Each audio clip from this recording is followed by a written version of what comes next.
President Trump, when he was in France, had something to say about the wildfires devastating California this weekend. He wrote, "There is no reason for these massive, deadly, and costly forest fires in California except that forest management is so poor." He accuses officials of mismanaging the forests and adds, quote, "Remedy now or no more Fed payments." I want to get Tom Sater in here from the CNN Severe Weather Center. And Tom, some West Coast firefighters had an answer for the president. I want to read part of it to you. The head of the Pasadena Fire Association writing, "Mr. President, with all due respect, you are wrong. The fires in SoCal are urban interface fires and have nothing to do with forest management. Come to SoCal and learn the facts and help the victims." Tom, a strong statement there from the California firefighters. Fact check President Trump's tweet for us.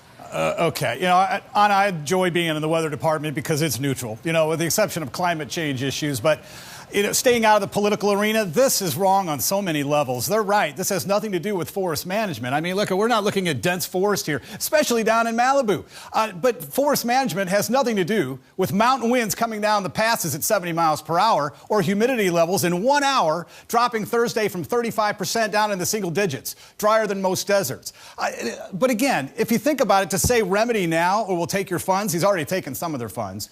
But I read a tweet that followed that one that makes good sense. It said, it's like taking funds from the National Hurricane Center until you stop all these hurricanes. I mean, it's the same notion. But more importantly, people died in their homes. They found bodies outside the homes, in their vehicles, trying to flee, outside their vehicles, just trying to run away. We've got a problem here because even though the winds may lighten tomorrow for the northern area and the Camp Fire, they're going to remain strong to the south. And I think by Tuesday, we may see the winds pick up just like we did on Thursday, where the fires to the north and the Camp Fire were burning 8 football fields every minute. High pressure Santa Ana winds keeping the rain out of the area. We should have 5 to 6 inches of rain since the beginning of October. We haven't had a drop. So again, there's fingerprints of climate change there. But as those winds come down these mountains, they dry up. They come across this very dry land. They also heat up because the air is compressing. The worst elements you want.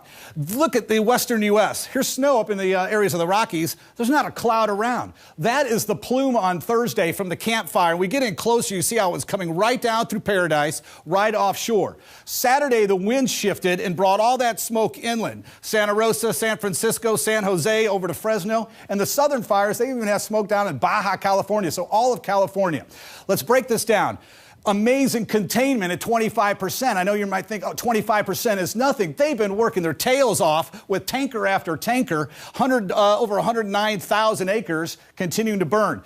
Here is Paradise in the middle, Chico, where everybody went for refuge, but these are the hot spots. If you look at the flight patterns right now, the tankers are taking, they're pretty much all over the northern flank. They've got hot spots here, but they're also working down to the south where Orville is. Remember the Orville Dam, the problems they had a couple of years ago. Hot spots are picking up in Butte Valley even as we speak. When you look at this, though, the most destructive, here are the top 10 most destructive fires. Most of these are 1,000 homes or businesses destroyed, and now we're up to 6,700. But more importantly, if you look at the years, there's only one year, 1991, that isn't from the years 2003, but most are 2015, 2017, and now 2018. Red flag warnings, most of California into the desert southwest. If you look at the southern fire, 10% containment. This on it is where we've got tens of thousands of homes that are still at risk.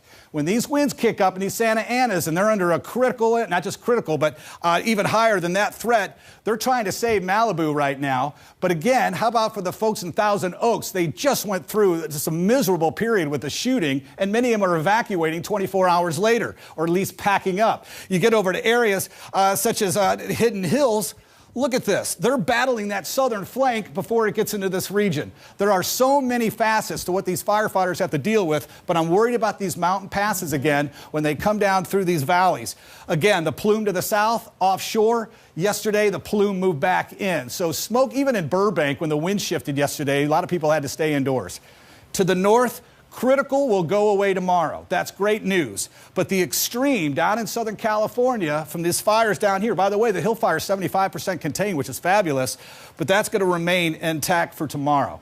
By Tuesday, I think we revert back to possibly the entire region looking at strong winds like we had on Thursday when this first started. But forest management, not with this.